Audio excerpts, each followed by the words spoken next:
ይህን የልዘር በአማርኛ ስሙን የምታውቁ ሰዎች ኮሜንት ላይ አጋሩን። በአማርኛ ስሙ ጠፍቶብኝ ነውና ግሪን ፒስ ይባላል። ለሾርባም እንደ ድፍን ምስር ለወጥም ይሆናል ማለት ነው። አሁን እኛ የምንሰራው ሾርባ ነው። ሽንኩርታችንን እናቁላላለን። ከዛ ባሮ ሽንኩርት እናደርጋለን። ካሮታችንን አድርገን ዝኩኒ ከተን አንድ ላይ ትንሽ ጠበስ እናደርገዋለን ማለት ነው። ከዛ ያዘጋጀነው ድንች አለ እሱን እናደርጋለን። ድንቻችንን አድርገን አንድ ላይ ደግሞ እንጠብሰዋለን ማለት ነው። ብዙ መጠበስ አይጠበቅበትም። ሾርባ ስለሆነ የምንሰራው ትንሽ ደቂቃ ካዋሃድ ነው በቂ ነው። ከዛ ነጭ ሽንኩርታችንን እንከታለን። ከዛ ግሪን ፒሱን እንከታለን ማለት ነው። እንደዚህ አድርገን በጣም በፍጥነት ነው የሚበስለው እና ደግሞ ጣፋጭ የአተር አይነት ጣዕም ነው ያለው። አተር ነው የሚለው ግን በጣም ደስ የሚለው እንደ ድፍን ምስርም ሲሰራበት በጣም አሪፍ ነው።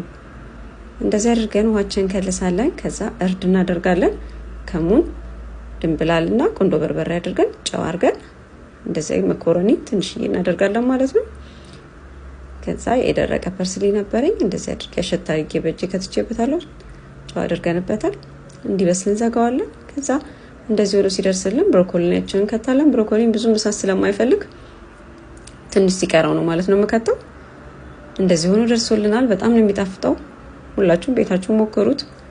እንደዚህ አድርጌ ሰርቻለሁ ማለት ነው። ስለዚህ ሐሳባችሁን ኮሜንት ላይ አሳውቁኝ። ኮፒ ሊንክ ሼር ማድረግ አይረሳ። ሪፖስት ያደርጋችሁ ላልደረሰ እንዲደርስ አድርጉልኝ። አመሰግናለሁ። ባይ